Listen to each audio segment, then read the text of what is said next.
evening and welcome back to Restoration Talks. This is our final episode of our first season, and this week we're going to do a part 2 carrying on from a couple of weeks ago where we talked about saved but suicidal. So we had a lot of feedback regarding this. I know it's a huge subject and we only kind of scratched the surface, and Dr. Amanda shared her testimony with it.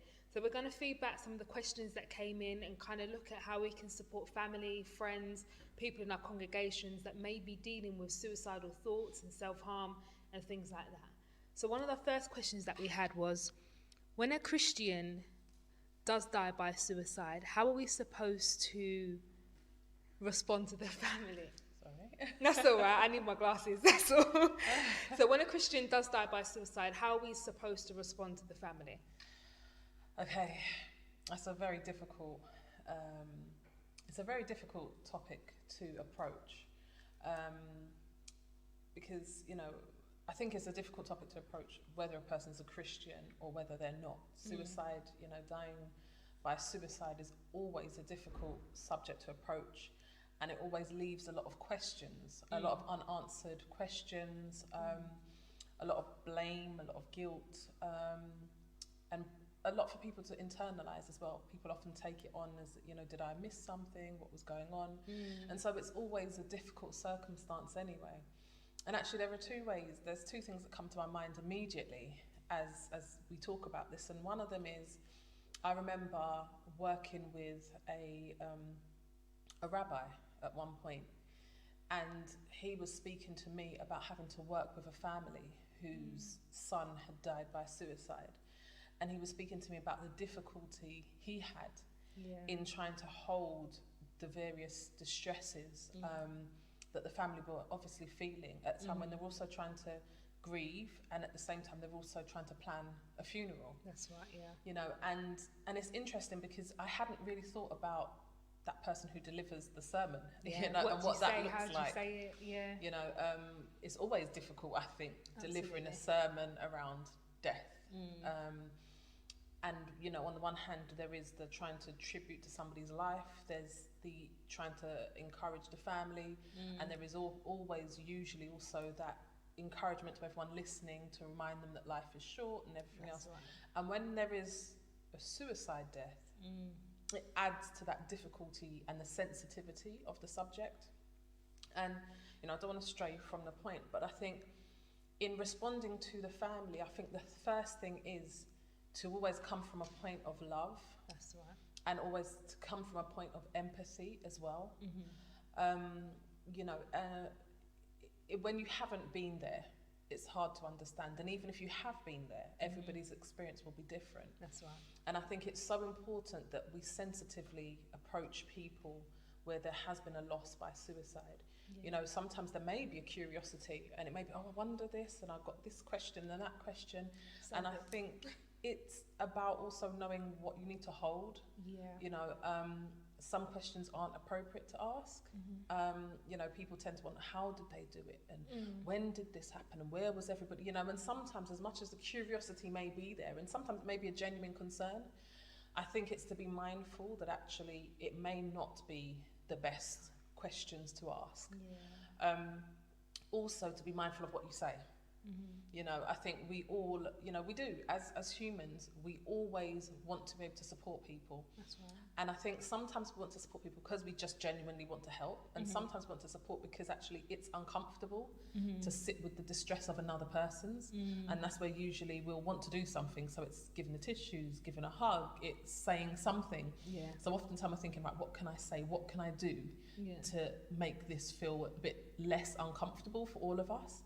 And I think it's about just being mindful about the things we do say. You know, so being mindful about, you know, the encouragements we give. You know, I think it's important to acknowledge the loss. It's important to be able to, you know, offer your ear, you know, and say, I'm here should you want to talk.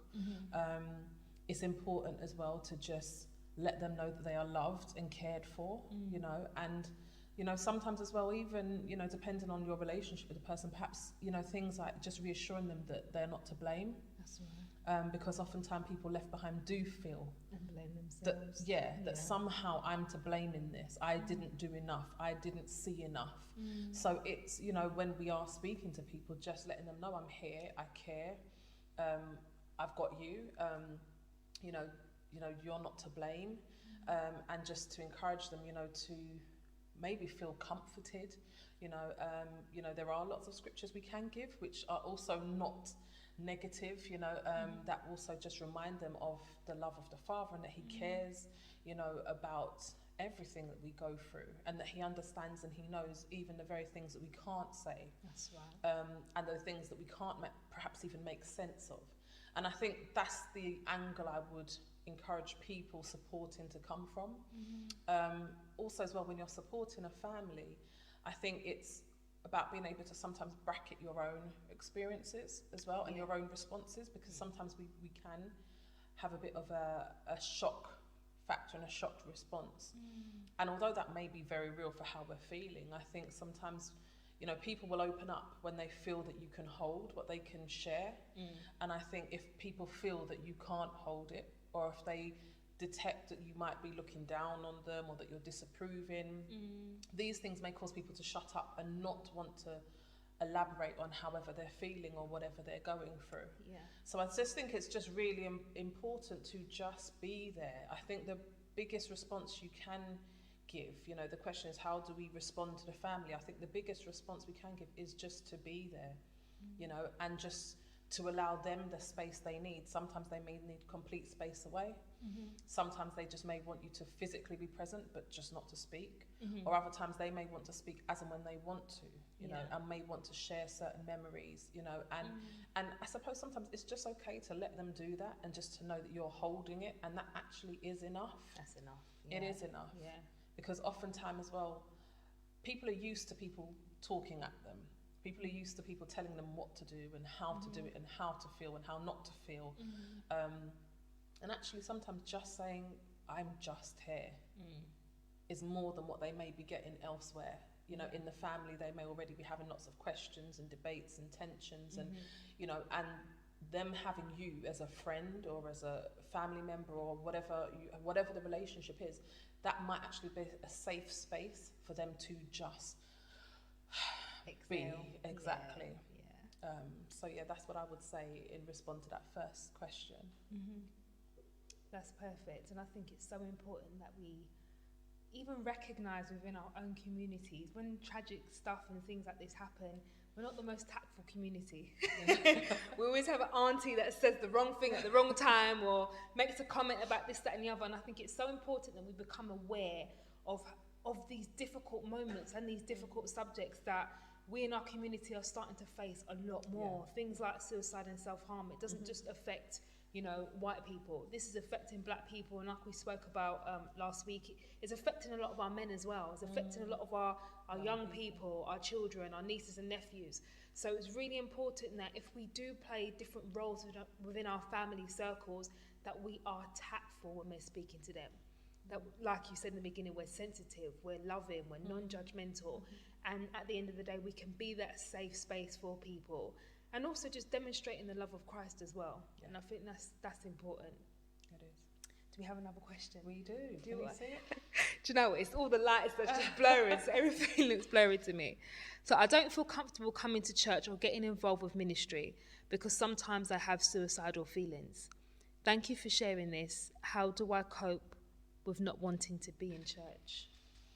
Another tough one. Ooh. Another tough one, because I think, you know, last week when you shared about Pastor, I want to say Jared, was it Jared? Yeah. You know, I think, again, you know, like when I said earlier about this shock factor, I think many times people, you know, we have this expectation, oh, it happens to this type of person, it happens to that type of person. You quite rightly said, sometimes as a community, we don't think, oh, we don't do those things, you know, we don't respond in that way. And I think more and more we are becoming quite surprised, because we are seeing so many things not just happen in our community as a black culture, but also within the church. And, you know, we have heard of several suicides within the church, some from leadership, some not.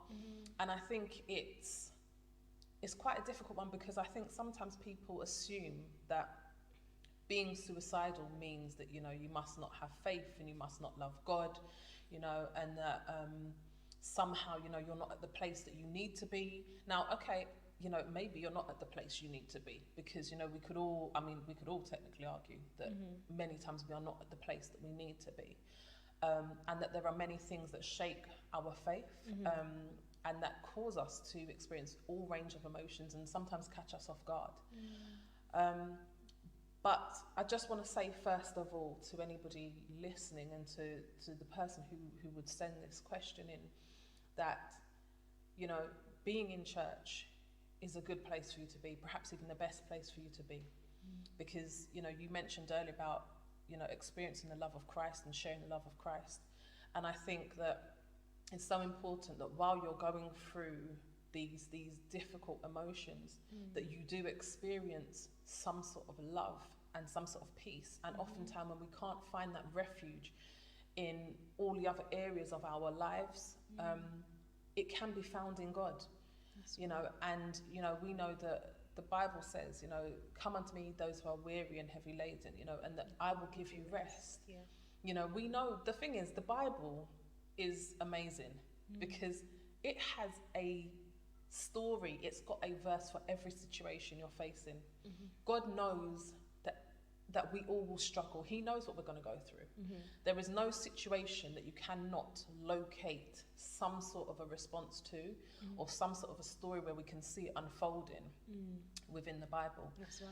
And, you know, I feel that God has these stories and has these scriptures there because He knows. He knows that we're not strong enough. He knows that we have our difficult days. He knows that we can't be perfect. He knows that we fall off at times.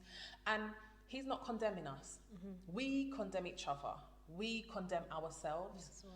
But God doesn't condemn us. That's why these scriptures are there. That's why it talks about Him giving us peace. That's why it talks about, you know, finding joy in Him and pleasure in Him. That's why it talks about Him being our strength and being a comfort. Because God knows that there are many times that we will find ourselves in situations where we will not be able to experience that peace and that comfort and that joy.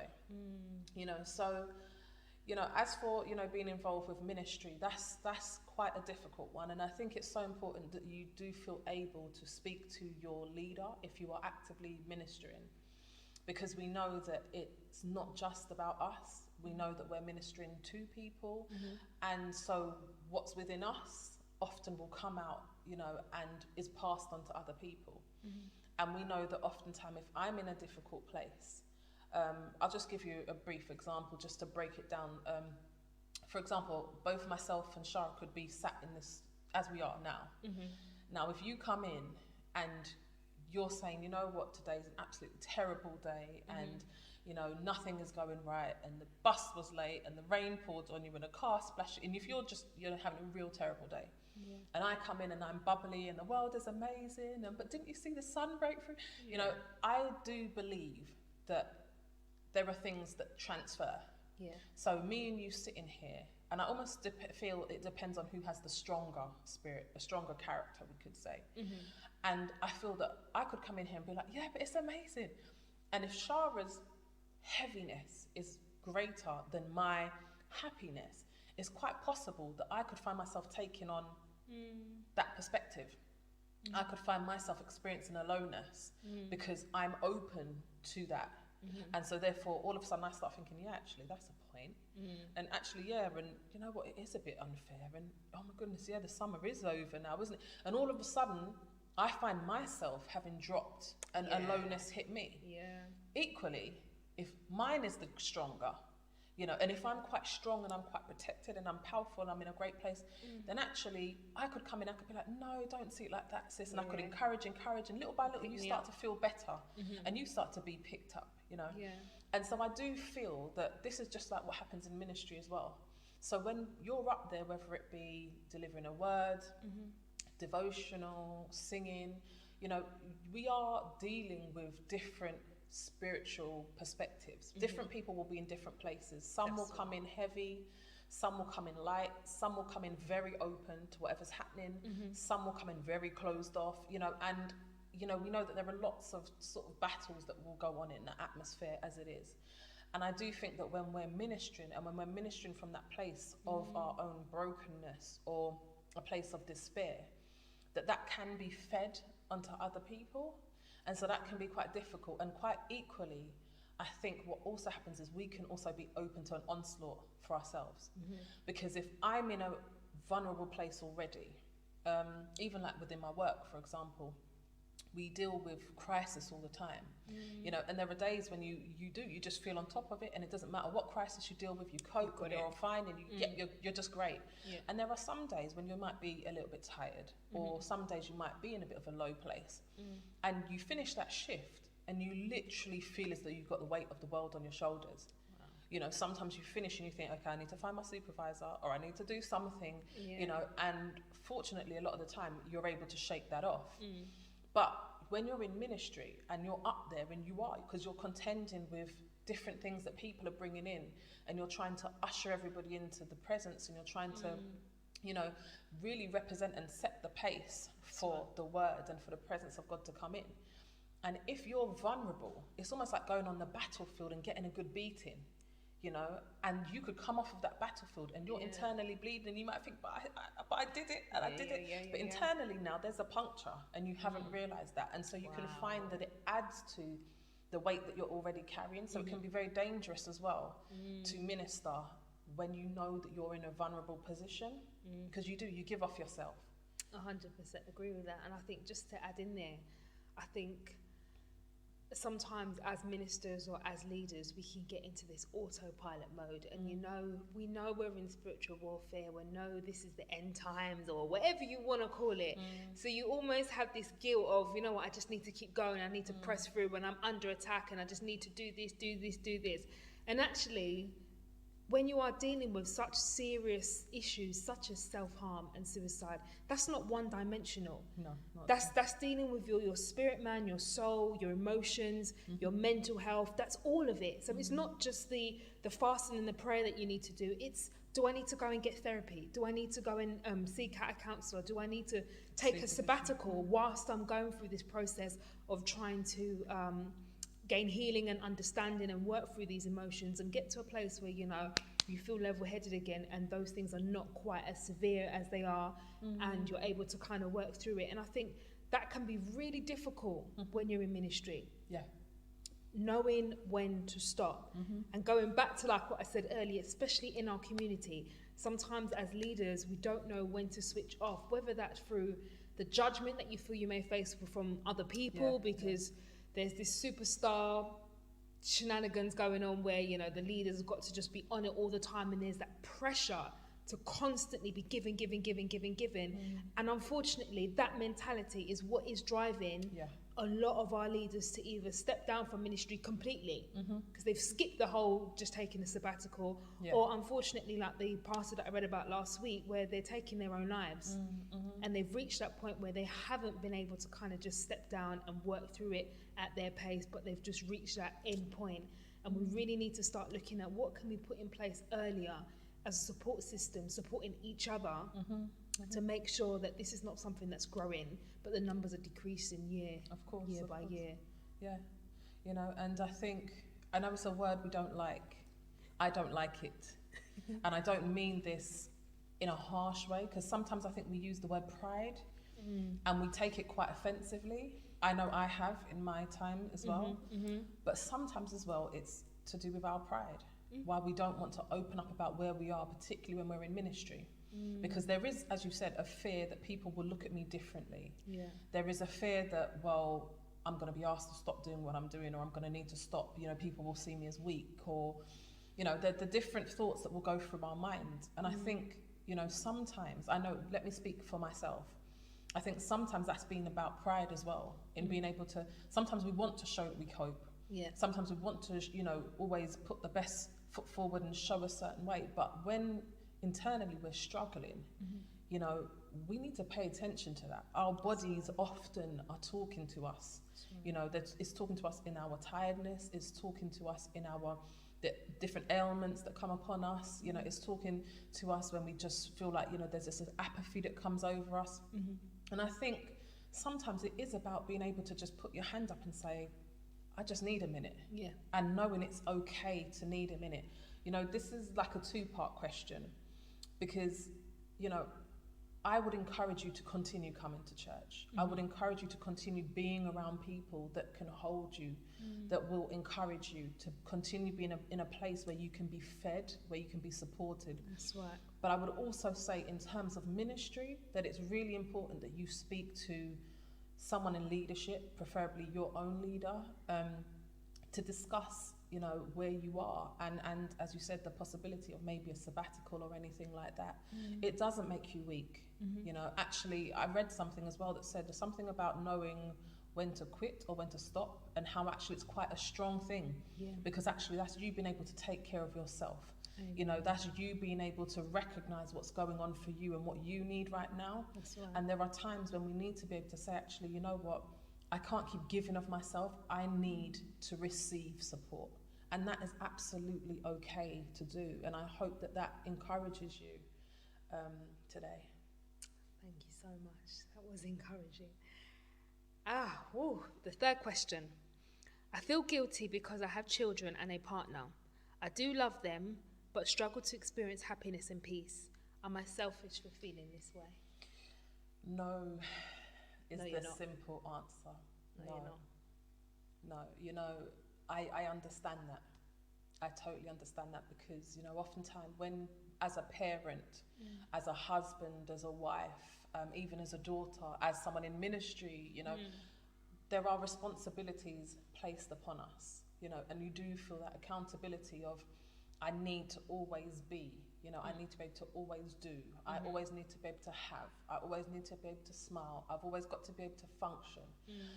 And although those things can be helpful, they can be helpful in keeping us going and reminding us of the things that we do. Because yes, you know, when you've got little lives to look after, then yes, in a sense, they are within your care and in your hands, you know, and it is our responsibility to look after and to nurture them. But at the same time, what you're feeling is what you're feeling. And, you know, I think one of the worst things we can do is pretend we don't feel how we feel, because we're afraid of especially something like being selfish. You know, how you feel doesn't make you selfish. How you feel is saying to you that there is something going on inside of you that can get no peace right now. There is something inside of you that is struggling to cope with your everyday living, that you would contemplate suicide, you know, or self-harm. And that does not make you selfish at all. And I think when we think that way, what it does is it means we suppress. And when you suppress, that often leads to resentment. And resentment is one of the things that I see as very key to anger. You know, and sometimes we think, okay, well, I'm dealing with it. No, we're suppressing it. And when we suppress it, it comes out in different ways. It does. It comes out in the shout at the children, the kick off the dog, you know, the can't get up in the morning, the wanting to stay in the office late at night, you know, the overspending on this, the excessive drinking, or whatever else it may be. And what happens is it's manifesting itself in different ways. But because, you know, we're saying, well, I'm still going and I'm still doing what I need to do, oftentimes we think that makes it okay. And the interesting thing is, oftentimes the people around us can see. They can. They can see, actually, something's not quite right, and they're not in a good place. And oftentimes they want to know and want to be able to help. Perhaps not the children, but, you know, your partner, that you mentioned having a partner, perhaps your partner would want to help and want to support, you know. And I think it's so important that we don't see it as, you know, as not being able to have the feelings that we have, and not being able to express them as well. Because I think it's so important that you're heard. I feel it's so important that you feel accepted for whatever it is you're feeling right now. And the reason I feel that's important is because the way how we, you know, I don't know if you remember last week I used this phrase and I said that, let me see if I can remember it correctly, that we are as sick as the secrets that we keep. You know, and I think, you know, while we hold on to these secrets, while I internalize it, in actual fact, I'm making myself sicker. I'm allowing myself to grow sicker psychologically, you know, because I'm trying to hold on to something and I'm trying to mask something because I'm afraid you know, of sharing it, and I'm afraid of how it will make me look. You certainly aren't selfish. You certainly aren't selfish. Struggling does not make you selfish. No. Not feeling able to cope does not make you selfish. Feeling like I don't know if I can do another day does not make you selfish. It makes you somebody who needs support. That's it. That's all it means. It means you are somebody who needs to be supported through whatever it is you're going through right now. And we all reach a point where we need support. Of course. It doesn't matter, you know, what stage in life.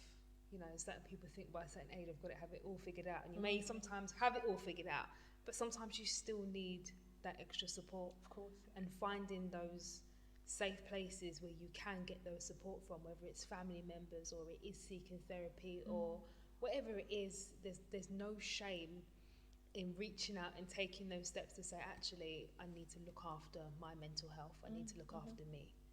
Yeah, definitely. And so those were some of the questions we had. Thank you. There was a lot more questions, and I had some really good comments feeding back where other people could really connect with either of these experiences for themselves or someone that they know. So thank you, and please do keep the feedback coming in. Some that we haven't been able to respond to directly, we will do our best to get around to you, because we think it's important that you've began talking, and we do care, and we do want to support in whatever way we can, or whether it's to, you know, signpost you to somewhere that can help you. So please do keep those messages coming in. And so right now, what I do want to talk about, because one of the questions that did come up a lot was about how to support people who are feeling suicidal or who are self-harming. So I'm just going to generally just share a few points about how to support those people, and I might give a couple of examples from my own story as well, and please do feel free to give some examples of your own, if any. So one of the points is, I think it's so important to acknowledge that their distress is not necessarily about you. And that is so important, because I think especially when it's family, you know, my son has come to me, my daughter has come to me and said that they're feeling suicidal or they're self-harming, or my husband or my wife or my parent. The first thing we tend to do is in turn, well, what haven't I done? Well, how comes I'm not good enough? Well, am I not worth living for? You know, what more can I do? We tend to, you know, and it's understandable, because you care. You care. And when it's your loved one, there is a part of you that does feel like, well, I haven't done enough. I haven't done enough, or can't you do this for me, you know? And actually, if someone has had the courage to come to you and say, this is where I'm at, or this is what I'm doing, I think that's an amazing and a major step for them to be able to take. And I think the first thing that's so important to do is to put in a bracket, in a sense, how you might feel. Bracket, you know, what that may mean for you. You know, as a parent, I know there are times when my children have said certain things to me, and I think because of my role, you know, I know the mother in me wants to go, you what? You what? How could you? But the psychologist in me is like, well, what if this was one of your clients? You know, how would you respond? Because you'd respond very differently. You'd be very empathetic, you know. And now that it's your child, that empathy's got out the window, you know. And I know not all of us have that training background, but sometimes apply that same thought. If this was, you know, if, you know, whether you're a minister or whether you're an employer or an employee or a friend, or imagine somebody external, you know, the child of a friend, you know, or an employee or a colleague or one of the congregants in the church, or, you know, imagine somebody came to you completely independently and told you this. How would you respond? Now, we usually would respond from a very different place, because we've taken out that part of us that first of all puts ourselves in their situation. And so, you know, I'm not saying that we don't have any feelings or experiences in this, but I'm saying it's so important to be able to put those to one side in order to really be there for other people, because oftentimes that's why people won't come. Because they're, oh, well, I'm afraid that I'll disappoint my whoever it is. I'm afraid that I'm going to be letting people down. I'm afraid of how people will see me. You know, and it's always, they're worried about other people, you know, and then when other people find out, oftentimes they're worried about themselves, because it does, we do internalize it and make it a bit about us. And at the same time, whilst I'm saying to realize that their distress is not necessarily about you, I would also like to say that it is also important to acknowledge that your feelings are that you have are about you, and that they are okay. Because I'm not saying that you're exempt from feeling anything. I'm not saying that you're not going to feel anything. Of course, as a parent, if your child comes to you and says, I'm suicidal or I'm harming, of course you're going to feel it. Of course you're going to experience certain emotions. And I'm not saying you deny yourself of those. But what I am saying is that there are two different things you need to do. One, when you're trying to support them, try to support them. Yeah. And put you aside. Yeah. And once you're not in their presence and whilst you're not dealing with them and them needing you, then that's the time that you can run to somebody else, or you can go somewhere. Else. Yeah, exactly. And you get some help for you, or you can process that for yourself. Because it is a lot. It is a lot for anybody to hear that somebody that they love and they care about. I mean, we respond even when it's someone we don't know. Yeah. You know, let alone when it's someone who we do know and that we love. You know, so you know, in both of those, it's so important to help them to get help, and it's so important to get help for yourself, okay? Because you also do matter. So those are two of the things that I initially wanted to say. Another thing is, don't be afraid to talk about suicidal feelings. Oftentimes, I think people feel that by talking about it, we're making it more real. You know, it's going to happen. If we start asking them about their plans and if they've got any means, it's like the more we formulate this, it almost like, oh my goodness, they're going to go ahead with it. Yeah. Actually, that's not true. You know, there's been research that has been done that proves that actually, no, just because you talk about suicide, it does not mean that we are making it okay, and it also does not mean that we are encouraging it. But actually what we're doing is allowing people to explore what they're feeling. And oftentimes, even in exploring what people are feeling, you know, one of the things we can realize is that no, sometimes people don't actually want to die. They don't. But sometimes they just want to get out of the pain that they're in. Yeah. You know, and I know that for me in my job, one of the things I do when I'm dealing with somebody who's suicidal, the first thing, you know, we have this sort of formula that we follow, and we will look at, you know, if they have a plan, if they've got means, you know, if they've got a time when they would like to, and we explore all these things with them. Once we've done all of that, one of the things, and I tend to say a lot, is, you know, I can hear the pain that you are in and that you want to be free from that pain. I'm connecting with their pain. Yeah. I'm not panicking over this plan that they've now told me about. Okay, we've discussed that. Now let's talk about your pain. Wow.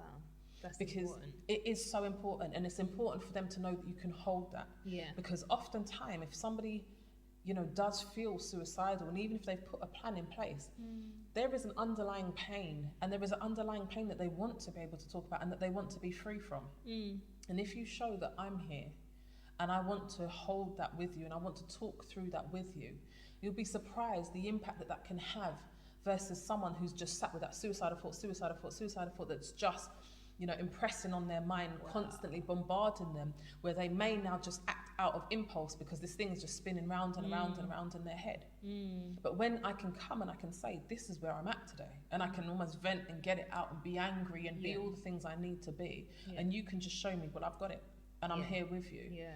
That can make such a profound difference. Such a difference. It kind of reminds me of the picture of like when you see an iceberg, and you only see the top part of it, and you don't see how deep and how wide and how huge this thing is underneath the water.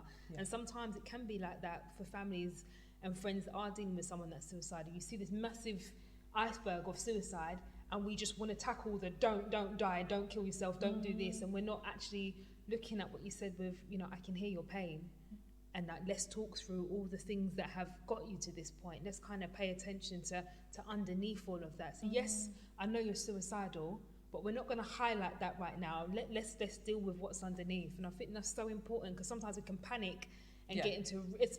And the thing is, I understand the panic because it's such a delicate and serious issue. It's a life or death situation. It is. So I can understand the panic. But when you do have those moments, try to pay attention to, okay, what else am I missing here? What else can I just be an ear to listen to what you've got to say, or for you to be able to voice your feelings and your emotions about whatever it is that's going on for you. Yeah.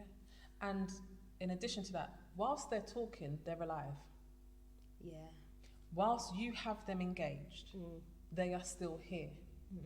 You know, whilst you can be there and you can, you know, grapple with those difficult feelings and emotions with them, guess what? They are not carrying out that plan.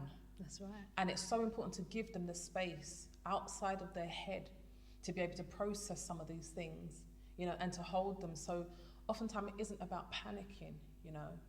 It's about just how do we work through it. It's interesting because, you know, in those shows where someone's going to die by suicide, they often, you know, we'll see someone at a window ledge or someone at the side of a bridge, you know, and it's interesting how people respond.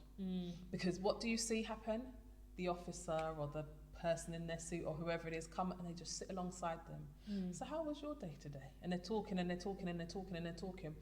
Yes, you will get the ones where it's like, don't die, and they're trying to hold them. But a lot of the time people realise, if I grabbed this person and start going, no, don't do it, chances are there will be an impulse and they might panic and they might actually do it purposefully or even accidentally. But if I can just engage them in conversation, at that point when they're literally at the brink, which we often see in these movies, and we know it's not just movies because this happens in real life as well. That's right. You know, but oftentimes, and even in people's testimonials, I heard this brilliant testimonial of a man that stood at a bridge, and he said that these two officers came and they talked with him for about 2 or 3 hours, and after that, it's like he turned around and he hugged him, and then that's when they pulled him back over. But the panic wasn't the first point wasn't getting back over, which is what we would think naturally. But it was, let's keep him talking. Let's show that we care. That's right. And that is so vital when you're dealing with someone who is at the edge. You know, so that's so key. You know, and another point that I had here is containment is often the best form of support that you can give, and it also helps to reduce polarizing, you know, or downplaying a person's experience. So what we don't want to do is, you know, oh my goodness, how are you feeling this way? Why are you feeling, you know, we can make it so much, I don't want to say bigger than it is because it is big, but we can often make it feel worse. We can heighten that distress that a person is in based upon how we respond to them. And we can also downplay, oh, you're fine, oh, you'll be all right tomorrow, you know, and we don't want to do either of those. Either of those positions tells somebody either you're not listening, you don't care, or it tells somebody they're completely wrong, they shouldn't be feeling so, I should have shut up, I shouldn't have said anything.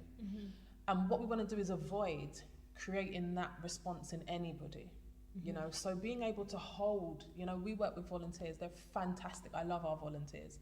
And one of the things I love is, you know, when they're working with people that are in crisis, sometimes they're so caught up in trying to find a solution and turn a situation around, and I'm like, you're doing it just by talking to this person, just by being there. You are holding them, you are containing them. And oftentimes they're like, what do you mean containing them? What does containing them mean?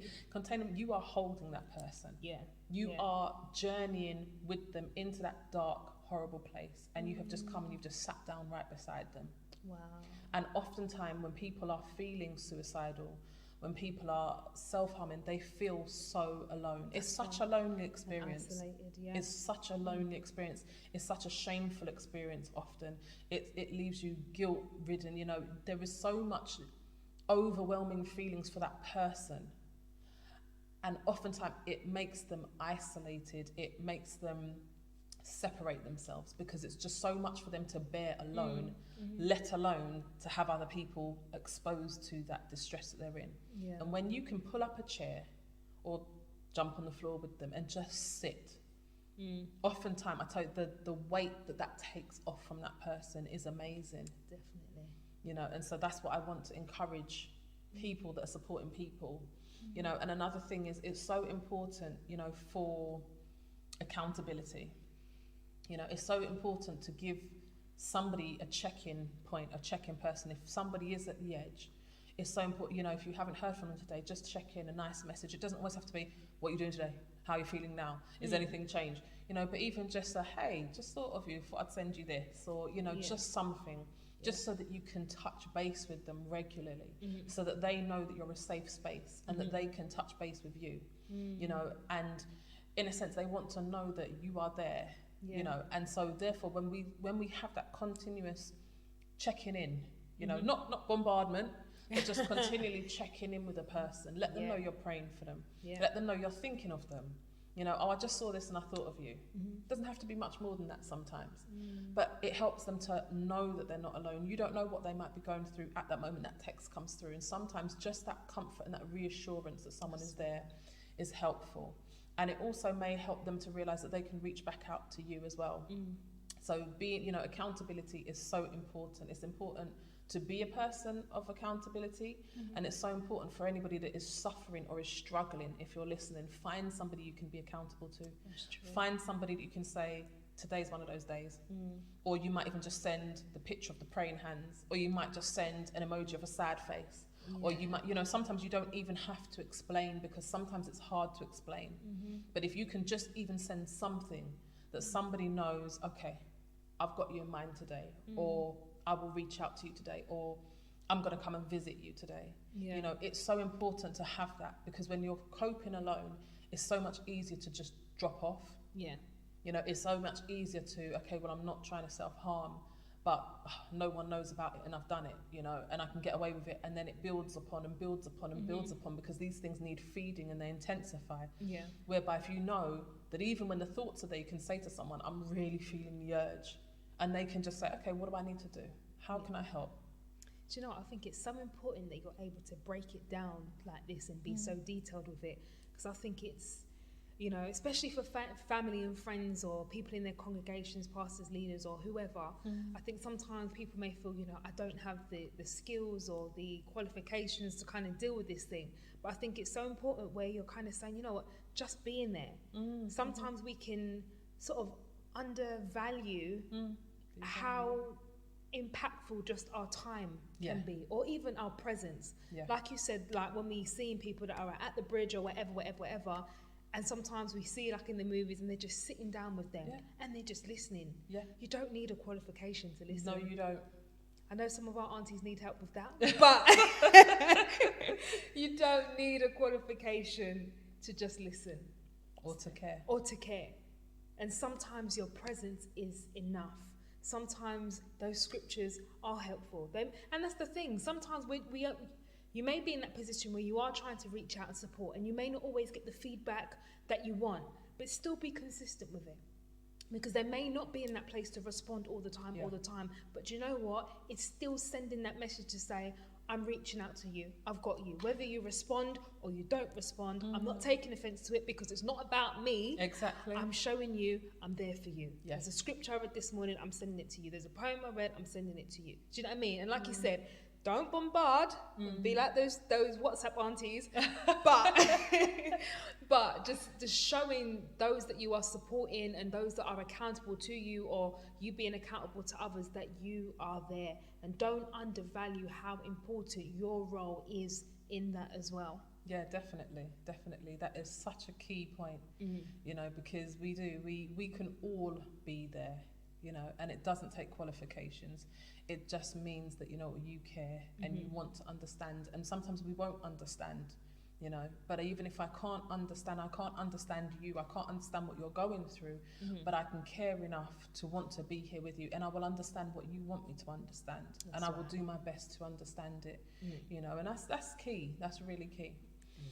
And to the church, just want to turn our attention to the church a bit, because there has been a lot of Christians that have responded, and I think it's so important to acknowledge how the church, respond and how they can respond to these sort of situations. And sorry, wait 1 minute before I go on to that. One point about what you just said that just came to me. In terms of the still sending a message, what just came to me is I recall even being in places at times and messages would come through. I know God has always placed certain key people in my life, and messages would come through and you'd look at it and you'd be like, go away, and you wouldn't want to hear and you wouldn't want to respond, or sometimes you'd respond and it'd be quite a horrible response. But you know what? There would come a time, maybe later on that night, maybe the next day, maybe a week later, maybe even a month later, when I might flick through and I might look back at that message, and that message has been a comfort to me. Or I might remember those words that were said, and those words are a comfort to me. I remember one time this lady, she said to me, Amanda, God is God all by himself. And I remember being like, okay, I didn't need that right now. It makes no sense to my life right now. And it was years later that same saying, Amanda, God is God all by himself, came to me, and all of a sudden it made full sense. I couldn't make God God. I couldn't make him not God. The things that were happening around me couldn't change him from being who he was. He just was. Do you know what I mean? And I just had to accept that and know that despite what my life looked like. And it was years later that came to me, and it stuck with me ever since. Wow. It has stayed with me. So sometimes, it's, you know, things are said and people may, you know, we may wonder if someone's taking it on board, if it's meant anything. Don't doubt it. You know, again, back to our work, when sometimes we send messages and people stop responding, one of the things I will often say to our volunteers is, you know what, don't feel any way bad about that, because they may have finished the conversation. They may have said, I've done talking. But later on that night, they could be using that as that very comfort. That those words that you 100%. Said, and that's why it's so important that we continue 100%. To say, you know, reassuring words, that we shower people with love and care. And just like when we say those negative words, when we say those discouraging words, when we tell people hurry up and get over it, what you're still in that place, those can also stay with people for a long time. Do you know what? It's funny because this morning I was clearing through my room, and I've got one of those, I don't even know what to call it, this big thing, and it's got a light behind it, and you put your different letters in and it shines up. Do you know what I'm talking about? It's like a picture frame sort of thing, and you can put different things in to say, you know, welcome home with a little love heart, and you got that. So I remember I used to have that in my flat months ago, and I remember when you and your cousins came around, I can't remember what I had in there, and someone had changed it to "it is well," and I had just left it. So then I moved out, and I remember keep looking at it every day thinking, it's not well, but okay, it's well. And you know, we just kind of just leave it there. And it wasn't until months later, today, when I was clearing up, and I still have it in my bedroom, and I never paid any attention to it. And I looked at it today and I thought, I still got that same message there. But now it makes sense. Because back then it wasn't well, but right now it is well. And even in this situation now, looking back, I'm like, you know what? Even in the midst of that, it wasn't well, but it is well, because God was still with me. Yeah. So, like you were just saying, when you're sending a message, you may not appreciate it at the time. It was months later, randomly today, I'm like, hold on, I get it now. I get why that message had to stay there. And even when I wanted to change it, it was like, no, just leave it. Yeah. I'm not even a fan of the song. Do you know what I mean? I'm not old school like that. No offense to anybody. But it was so important, and I'm so glad that I was able to kind of capture the revelation of why it was changed and receive that comfort that it brought to me today. Good. So yes, for the church. So there are a few things I think we need to do. And one of those, I'm aware of time, one of those is to, you know, we need to destigmatize mental illness and psychological distress. You know, I know last week I said it, and I'll say it again, we can still love God and still struggle to love ourselves. We can. You know, I know for me, I held on because I believed in God, but not because I believed in me. There were many times I didn't believe in me. There were many times I thought I personally couldn't make it, but my reliance wasn't always upon me making it, because I had to just trust in this God that I believed could make it on my behalf, you know. And I think within the church, one of the things we need to do, you know, we need to talk more about mental illness. We need to talk more about psychological distress. And as I said earlier, scriptures are filled with stories that we could read to encourage ourselves and to learn about how people coped and what people went through, and how God still loved them and how he still got them through. That's right. You know, if we look at our friend Elijah, you know, when he turned around, he was like, you know what, I just want to die. God didn't get mad at him. God didn't get mad at him. Do you know what he said? All right, let me take you somewhere and rest. Let me let you get fed. Let me give you a moment, okay? And now get up. Once that moment's gone, get up, let's go again. And I think that's so important, because I think we need to know that actually that is the God that we have. That's how he sees us. He knows we get tired. He knows we get weary. The Bible tells us again, you know, don't get weary in doing good. But guess what? And when it talks about, you know, if we don't faint, you know, that we will reap.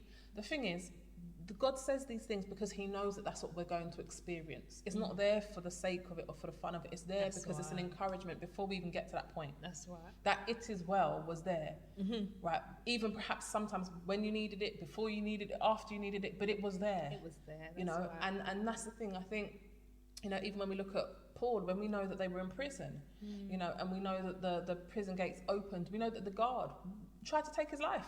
And he said, no, don't worry about it. You know, we're not going anywhere, we're staying. But we see so many examples in the Bible where people were in distress. We see, you know, even when we know Jesus went into the garden, he was like, take this cup from me. Yeah. We know he had his moment of, I don't know if I want to do this. Yeah. He went through his moment of distress. And I think when we start to teach these sorts of things, what we're doing is we're helping people to realize that, you know what, we are imperfect people, but we serve a perfect God. That's right. You know, we may not be able to save ourselves, but it's not about us being able to save ourselves. It's about relying on the one who can save us. Amen. You know, and we make it okay for people to not be okay. And it doesn't mean we necessarily stay not being okay, but we just appreciate the fact that actually me being in this place doesn't now mean that I'm unloved. It doesn't mean that I'm not accepted. But actually all it means is that, you know what, I need to lean a little bit more on God, and that actually I need to just trust him in this process. And I think we do really need to talk about these things more. I think also in the church, another thing we need to do is look for people that are hurting more. We have to learn to spot the signs. We have to educate ourselves and become more self and other aware. Because I think, you know, oftentimes there are people within our congregations that are evidently struggling, and sometimes we don't know how to approach it. Sometimes we don't know how to identify it. Sometimes, you know, we really just don't know what to do about it. But I think it's so important that we allow ourselves to be open to the hurting. Jesus walked this earth, and he wasn't looking for everyone that was great and that was healthy and that was whole. He was looking for those that needed him. He was looking for the people, and the people that came and found him were those that were in distress, and he didn't turn them away. And he could hold them. He contained them. He didn't make a big fuss of it. He just did what he had to do. And I think, you know, we within the church need to be able to spot these signs. And it's so important that we do educate ourselves on how to help people. How do we help that one that comes in and is destructive and disorderly every week? You know, we don't put them out. You know, how do we welcome them and embrace them? How do we work with the addicts that come in and want to sit among us, you know, when we don't quite necessarily know how to cope with those sorts of people? We're not here to really minister to the converted. They're converted. You know, we're here to reach out to the lost. That's right. And I think it's so important that we take time out to understand these people, to, you know, go into the hospitals, to, you know, walk the streets sometimes, to see those that are in need, you know, to welcome them in. And actually, sometimes we don't even need to do that because they're there. They're there. And maybe we just need to make ourselves more open and available and say, we are here to support. We don't judge. We're not here to judge you. We're not here to, you know, condemn you, right? But what we want to do is love upon you, because we are imperfect, but we want to show and spread the love of God. I think also it's encouraging those people that do want to step out and help those that they see around them, but maybe feeling that, like I said earlier, they don't have the skills, or, you know, maybe I'll just leave it to leadership or whatever. And the reality is, leadership are not going to see everything. And we have to be able to support each other and be each other's keeper and things like that. So just an encouragement for those that may not even feel confident in that area. Like I said, sometimes your presence, your time is so valuable. Sometimes that phone call to that sister that you see in church, or that tea and coffee after service, or even inviting someone, you know, what are you doing this weekend, sis? After church, just go and grab a coffee next door, or wherever the coffee shop, closest coffee shop is. And recognizing that you are enough to be able to do that. You don't have to have a qualification. You don't have to be a pastor or a leader. You could be whoever you are in your church and notice someone is hurting, but you're taking that step to say, do you know what? I can do something about this, or I can try to help. I can try to be that listening ear. And you can do it. You can. And that leads nicely on to my next point here, where it says, you know, that it's so important to understand the humanity of our leaders. Because, you know, they too struggle, you know, and there's so many expectations on them, of them, and that they even have of themselves. And you know what? Sometimes they may get it wrong. And you know what? Sometimes they also have that fear of failure, because they often feel as though, you know, they need to know how to be able to support everybody all the time and do all things. And actually, many times they aren't so knowledgeable on certain things, and sometimes actually it's just beyond their remit. And it's about being able to support them. And if you are somebody within the church and you've got skills and qualifications, offer that support, lend yourself, teach, educate, help. And if you are somebody that's going through or has been through things, then you're a perfect person as well to sit and say, look, this is how we work with this type of person. This is how we deal with this type of an issue. Yeah. Because, you know, sometimes we place them in such a position, we expect so much from them, you know, and actually it's not about, you know, the leaders being able to do everything and be everything, and also to realize that they themselves struggle, which means that they could be the one feeling suicidal. Yeah. They could be the one struggling with self-harm in all its forms. That's the reality. It is the reality. And so therefore we also need to be able to check up on them, not expect them to constantly check upon us, but we also need to learn to have our leaders back and to look out for them also. You know, church is a hospital, you know.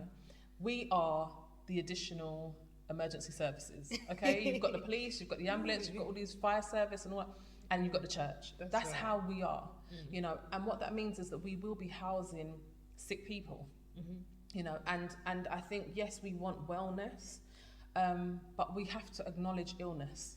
You know, we cannot overlook illness and in the many forms that it comes in, you know. And I think it's so important that we do begin to have more, well, not begin, because I think we are doing well at starting to have these conversations. Yeah. But I think it's important that we continue to have these conversations, you know, and just to break the shame and the guilt that comes along with suicidal feelings and self-harm. The last point I want to make before I pass over to you is, you know, there is something that I've heard, and I think I said a little bit last week about, you know, we often say, oh, I love you so much I would die for you. And last week I believe I said that actually it takes great courage, and it can be very difficult to say, I love you so much I'm going to live for you. And I love myself enough to live for me. And one of the things I want to just do right here is almost debunk that thing that people say, because I know sometimes it comes up for people, especially when they're in a place of crisis, that, well, Jesus died. He died for people. Wow. You know, and it does. It comes up. It comes up because, well, he died, and he died because he loved so much. And oftentimes people that are wanting to die feel as though they're doing people a favour by dying. We don't need another Jesus. He came in, he did it all by himself. Exactly. He did it. He did it. He took that upon him, and he had a purpose in doing so. You know, exactly. He did it so we don't have to. You know, so please, I wanted to say that one because I've heard it. That's important. I've seen it, and I see how that can impact people's psychological wellness when they want to bring faith into it, and they want to question how their suicidal ideation and how they see it as, well, you know, if Christ could do it and did it through love, then I can do it out of love. No, Christ died so that you might live, and he wants you to live life in all its abundance. You know, so I just really want to encourage everybody out there, let's support each other in living, and let's support each other in being whole and being well, and let's be accountable to each other, and get rid of the shame and the fear that comes along, and the isolation that comes through such feelings as feeling suicidal or self-harm. I think that was so important to say, because do you know what, I've never looked at it like that, and I personally haven't heard it like that, but straight away I can understand why people would try to kind of twist up scripture a little bit just to kind of make it a little bit more palatable and make it fit to certain situations. So I think it was really important actually to close with that, because that's a biggie. And you can see how that kind of thinking can kind of lead people astray. And what we're trying to do is keep everybody on the same path, but also being able to speak about the things that come in our directions.